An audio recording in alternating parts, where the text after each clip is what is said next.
नमस्कार दोस्तों, YouTube channel पर आपका स्वागत है। दोस्तों मैं आपको बताऊं कि साम्य, न्यास और वैश्विक संबंध जो है equity trust and fiduciary relations, जो ये इस पेपर को हम सोल्व करेंगे। ठीक है, एमसीक्यू ओएमआर बेस्ड क्वेश्चन है। ठीक है, बाकी वीडियो के बारे में आपको बताना चाहूँगा कि वीडियो लगातार आने वाली है, बहुत ज़्यादा वीडियो आने वाली है। ठीक है, तो किसी न किसी कारण की वजह से वीडियो नहीं बन रही थी।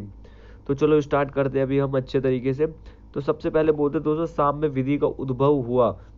साम्य विधि का उद्भव कब से हुआ था? ये बोल रहा है साम्य विधि का उद्भव दोस्तों कानून की कठोरता को कम करने के लिए हुआ है। जो साम्य है, देखो साम्य जो होता है वो प्राकृतिक न्याय है। क्या है? प्राकृतिक न्याय, जो सभी के लिए बराबर होता है। जो कानून ज्यादा ज्यादा कठोर हो जाता है तो उसको कम करना होता है, तो उसके लिए उद्भव हुआ है। अगला क्वेश्चन ये बोलता है कि साम्य विधि का उद्देश्य यह नहीं रहा कि, तो साम्य विधि का क्या उद्देश्य नहीं रहा दोस्तों? मैं ये बताऊंगा कि वह निर्धन व्यक्ति को प्राथमिक देते हुए उनके पक्ष में निर्णय की व्यवस्था करे। मतलब यह उद्देश्य नहीं है कि वह निर्धन व्यक्ति है या कोई गरीब है तो उसी के पक्ष में हो, तो सभी को बराबर लेके चलना हो। ठीक है, अगला क्वेश्चन बोलता है कि साम्य विधि का उद्भव इस उद्देश्य के लिए नहीं हुआ। किस उद्देश्य के लिए वह नहीं हुआ दोस्तों? आंसर डायरेक्ट बोलता हूँ मैं, सामान्य विधि की प्रक्रिया दोषपूर्ण है। ठीक है, इस उद्देश्य के लिए नहीं हुआ। तो अगला क्वेश्चन करते हैं, साम्य ने त्रुटि को कितने भागों में विभक्त किया है? त्रुटि को कितने भागों में व्यक्त किया है दोस्तों? दो भागों में। कितने भागों में? दो भागों में किया है। अगला क्वेश्चन बोलता है, साम्य किन न्याय के निकट है? किन न्याय के? बोला साम्य होता है नैसर्गिक न्याय। नैसर्गिक न्याय होता है प्राकृतिक न्याय। क्या होता है? प्राकृतिक न्याय। साम्य के सूत्र किसके लिए प्रयोग होते हैं? साम्य के सूत्र न्याय प्रशासन के लिए। इसका आंसर बा हो जाएगा। साम्य के जो सूत्र होते हैं न्याय प्रशासन के लिए होते हैं। अगला क्वेश्चन बोल रहा है, प्राकृतिक न्याय का सिद्धांत यह है कि, प्राकृतिक न्याय का सिद्धांत क्या होता है दोस्तों? जो ये प्रत्येक पक्ष को सुनवाई का अवसर प्रदान किया जाए। दोनों पक्ष होते हैं उनको सुनवाई का अवसर प्रदान किया जाता है, और इसका हो जाएगा कोई व्यक्ति अपने ही मामले में न्यायाधीश का कार्य नहीं कर सकता। कोई भी व्यक्ति अपने ही मामले में जज नहीं बन सकते या कोई न्यायाधीश नहीं कर सकते। इसका आ और सा दोनों इसका आंसर हो जाएगा। ये इसका सिद्धांत है, इसकी डेफिनेशन भी है। अगला क्वेश्चन ये बोलता है, प्राकृतिक न्याय के अंतर्गत यह नहीं है। क्या नहीं है दोस्तों? वही सेम यही क्वेश्चन था। ठीक है, कोई दिक्कत नहीं है। अगला को बोलता है, साम्य का संबंध है। साम्य का संबंध किससे है दोस्तों? साम्य का संबंध किससे है? साम्य का संबंध दोस्तों शुद्ध अंतकरण से है। किससे?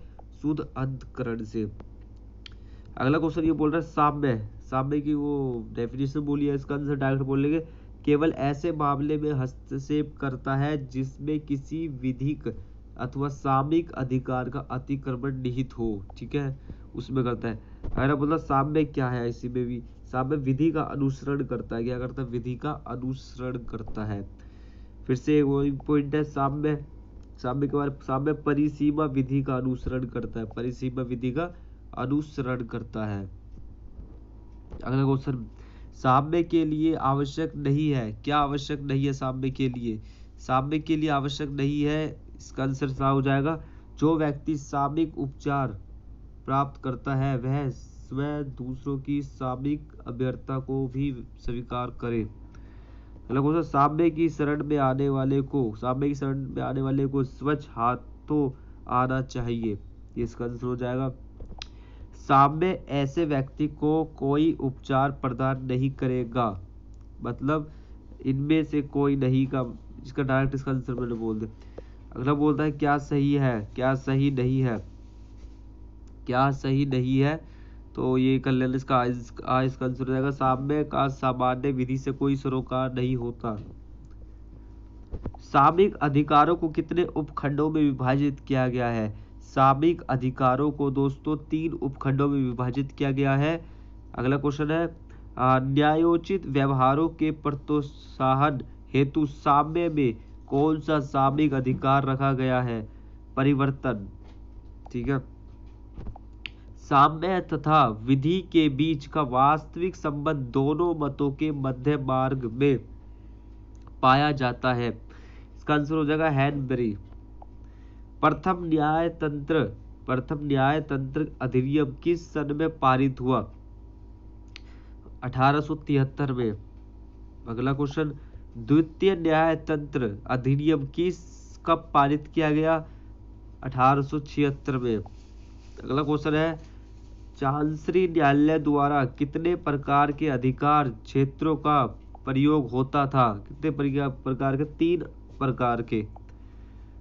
कब चांसलर को अपने नाम से न्याय प्रशासन करने का अधिकार मिला? सन 1474 में। ठीक है।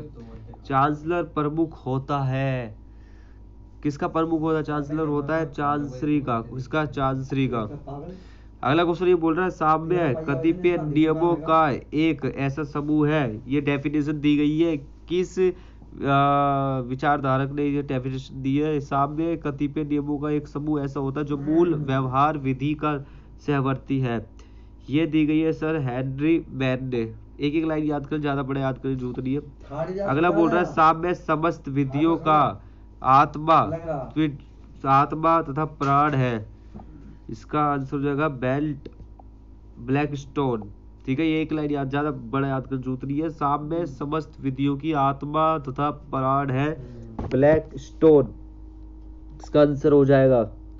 अगला क्वेश्चन ये बोल रहा है कि साम्य नियमों का वह समूह है जिसका प्रशासन यदि न्याय तंत्र अधिनियम पारित नहीं होते आंग्ल न्याय द्वारा किया जाता है। इसका आंसर हो जाएगा मैटलैंड के द्वारा। अगला क्वेश्चन बोला, निम्नलिखित में से कौन जिससे साम्य की क्रिया संबंध रखती है? जानवर से, सॉरी व्यक्ति से संबंधित है ना भाई। ये तो जो कानून है, ये व्यक्ति जो साम्य बोलता है व्यक्ति से संबंधित है। ठीक है। अगला बोलता है, रोम में सर्वप्रथम प्रेटर की नियुक्ति कब हुई? रोम में ईसा पूर्व सन 366 से। ठीक है, मतलब ईसा मसीह के जन्म से पहले 366 साल पहले ही चालू हो गई थी प्रेटर की नियुक्ति। अगला बोलता है, एडवर्ड प्रथम के शासनकाल में सामान्य विधि का प्रचलन था। ठीक है। निम्नलिखित न्यायालय में से किस न्यायालय द्वारा इसका प्रशासन नहीं किया जाता था? इसका आंसर हो जाएगा चांसरी न्यायालय। भारत में साम्य का उद्भव किस काल में हुआ? भारत में, इंडिया में कब, कौन से काल से हुआ? हिंदू काल से चालू हो गया था। साम्य ही साम्य है के आधार पर कौन सा सिद्धांत विकसित किया गया? साम्य ही साम्य का सिद्धांत, साम्य ही साम्य है। ठीक है, इसका सिद्धांत सभी, इसका आंसर हो जाएगा, कर लेना इसको। अगला बोलता है, साम्य विधि का शोधन है क्योंकि विधि अपनी व्यापकता के कारण दोषपूर्ण होता है। किसने बोला? साम्य विधि का शोधन है, साम्य विधि का शोधन है, ये अरस्तु ने बोला। किसने? अरस्तु ने। निम्नलिखित में से किस धारा के द्वारा विधि तथा न्याय प्रशासन विलय हुआ? धारा 24 में। सामयिक अधिकार कौन सा है? सामयिक अधिकार कौन सा है? व्यक्ति बंधी अधिकार। ओके। अगला क्वेश्चन है, साम्य के, ये क्या हो रहा है? साम्य के सिद्धांत लागू नहीं होते। कहां पर लागू नहीं होते दोस्तों? कर विषयक मामले में। जो कर विषयक मामले होते हैं वहां पे साम्य के सिद्धांत लागू नहीं होते हैं। बोला साम्य, फिर से डेफिनेशन बोला, साम्य अंतःकरण को प्रेरित करता है। इनमें से एक छांटना है, अंतःकरण को प्रेरित करता है। साम्य विधि का उद्भव इसलिए नहीं हुआ क्योंकि साम्य विधि सामान्य व्यक्ति को न्याय प्रदान नहीं करता है। साम्य उनकी सहायता करता है जो जागरूक है, उन्हीं की सहायता करता है। साम्य विचार करता है सुविधा के संतुलन पर। अगला क्वेश्चन है, साम्य का प्रथम आधार सूत्र है साम्य किसी अपकृति को उपचार विहीन नहीं रहने देगा। अगला क्वेश्चन बोलता है, साम्य दायित्व की पूर्ति का आशय अभ्यारोपित करता है। ये अभिप्राय है किसी व्यक्ति द्वारा उस कार्य को किया जाना जिसे करने का दायित्व उस पर अधिरोपित किया गया है। साम्य की क्रिया, साम्य की क्रिया के बारे में बोला व्यक्ति से संबंध रखती है।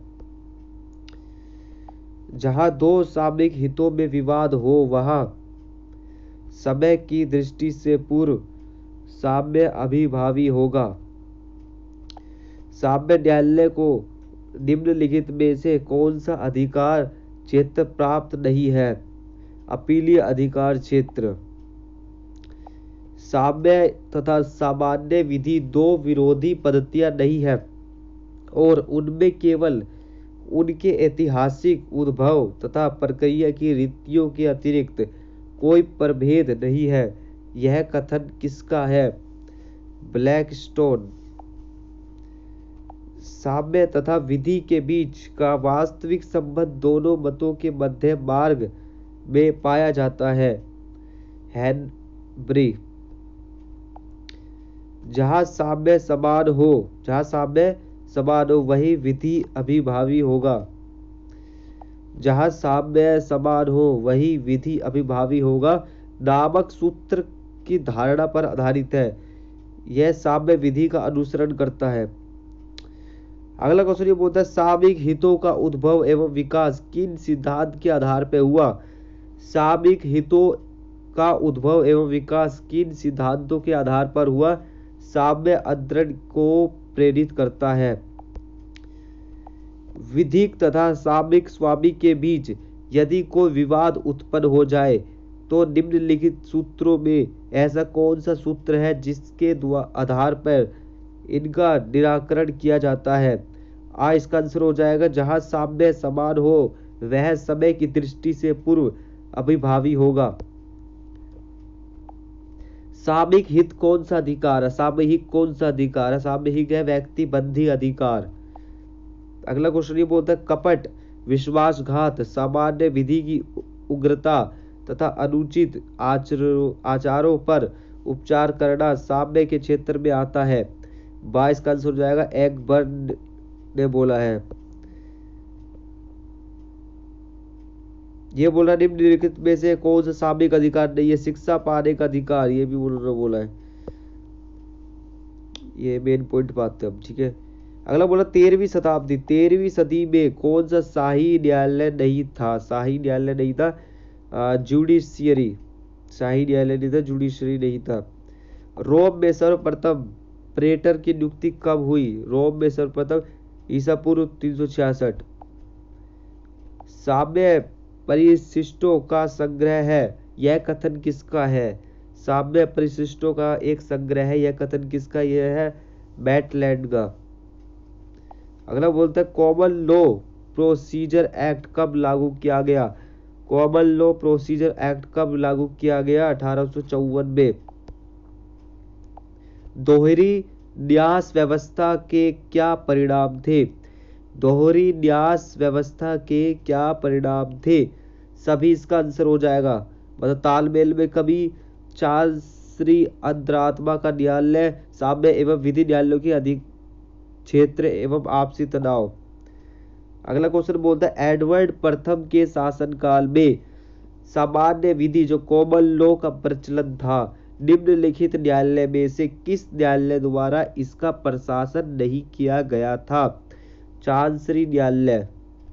क्या निम्नलिखित में से कौन सी अवस्था ऐसी है जिसमें समता ही साम्य है, सूत्र का प्रयोग नहीं किया जाएगा? समता ही साम्य है, सूत्र का प्रयोग नहीं किया जाएगा। चुनाव। अगला क्वेश्चन ये बोलता है साम्य प्रारूप पर नहीं आशय पर विचार करता है।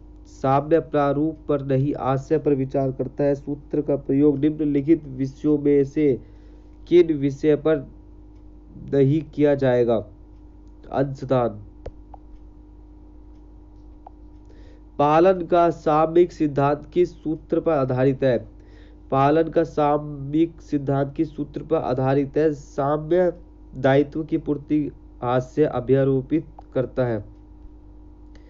अगला क्वेश्चन ये बोलता है न्यायोचित, थोड़ा जूम करते हैं, न्यायोचित व्यवहार के प्रोत्साहन के लिए सामयिक अधिकार में निम्नलिखित विषयों में से किसे सम्मिलित नहीं किया गया है? मूड तथा उन्मत्त। पालन संपत्ति का ऐसा हस्तांतरण जिसे दास ग्रहीता चाहे या नहीं चाहे, विधि की दृष्टि में इससे दाता के सभी पूर्ववर्ती आभार पूर्ण मुक्त हो जाते हैं। यह किन्होंने बोला था? यह बोला है स्ट्रोहन ने। निम्नलिखित अवस्था में ऐसी कौन सी अवस्था है जिसमें निस्तारण के सिद्धांत का प्रयोग नहीं होता है? इच्छा पत्र द्वारा अंशों का निस्तारण। अगला क्वेश्चन ये बोलता है सामान्यतः ऋणों का भुगतान करने के संबंध में सर्वप्रथम ऋण का भुगतान किसे होगा? सम्राट को भुगतान किए जाने वाले ऋण। ठीक है। भूल से अभिप्राय एक ऐसे उद्देश्य कार्य अथवा चूक एक्ट और ओमिशन से है जो अज्ञान विस्मय अथवा गलती से किए गए विश्वास के कारण हुई है। भूल का संबंध किस विचारक ने किया है? भूल का संबंध स्टोरी ने किया है। किन्होंने? स्टोरी ने। भारतीय न्यास अधिनियम किस सन में पारित किया गया? भारतीय न्यास अधिनियम सन 1882 में पारित किया गया। कौन सा व्यक्ति न्यास कर सकता है? कौन व्यक्ति न्यास कर? जो संविदा कर सकता है वही न्यास कर सकता है। निम्नलिखित में से कौन न्यास का वर्गीकरण है? साधारण न्यास और सार्वजनिक न्यास। न्यास के वर्गीकरण है साधारण न्यास और सार्वजनिक न्यास। कौन सा व्यक्ति न्यासी हो सकता है? सभी भारत संघ राज्य विदेशी व्यक्ति। अगला ये क्वेश्चन ये बोलता है न्यासी की क्या शक्ति है? बेचने की शक्ति, सुपुर्दगी देने की शक्ति, समझौते की शक्ति, सभी शक्ति न्यासी की शक्ति है। किसी न्यासी का पद कब खाली हो सकता है? किसी न्यासी का पद कब खाली हो सकता है? इसका आंसर है आ और बा, मृत्यु और पद मुक्ति। भारतीय न्यास अधिनियम की किस धारा के अंतर्गत न्यासी को पद मुक्त किया जा सकता है? न्यासी को पद मुक्त किया जा सकता है धारा 71 में। ये पढ़ लेना न्यास अधिनियम। न्यास अधिनियम की किस धारा के अंतर्गत न्यासधारी द्वारा न्यास का निष्पादन किया जा सकता है?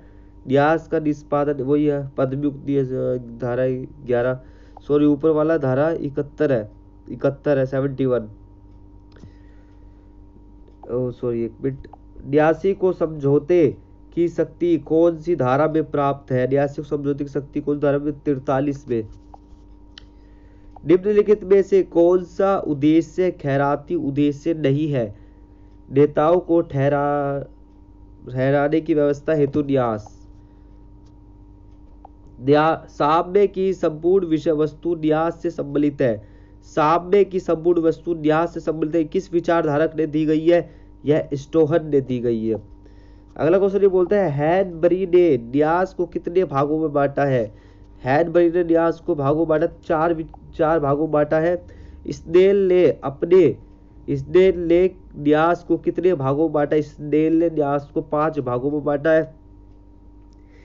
न्यासधारियों की नियोग्यता का उल्लेख किन धाराओं में किया गया है? 46 से लेकर 54 में। 46 से लेकर 54 में किया गया है। अगला क्वेश्चन ये बोलता है न्यास साम्य का केंद्र बिंदु तथा सार है। किसने कहा है? न्यास साम्य का केंद्र बिंदु और सार है, यह बोला हैनबरी ने। वह व्यक्ति जो न्यास का सर्जन करता है वो उसको बोला जाता है न्यासकर्ता कहलाता है। न्यासकर्ता। न्यासधारी वह व्यक्ति होता है जो विश्वास प्रतिग्रहित करता है।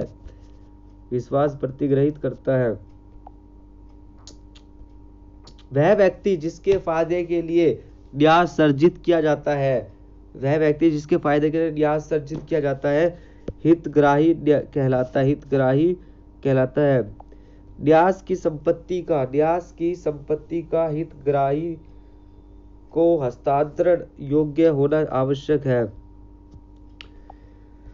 आ और बा को संपत्ति न्यास रूप में इसलिए हस्तांतरित करता है कि वह उससे प्राप्त लाभों एवं किरायों से अन्य मकानों की मरम्मत करे। यह कैसा न्यास है? ये दोस्तों विशिष्ट न्यास है।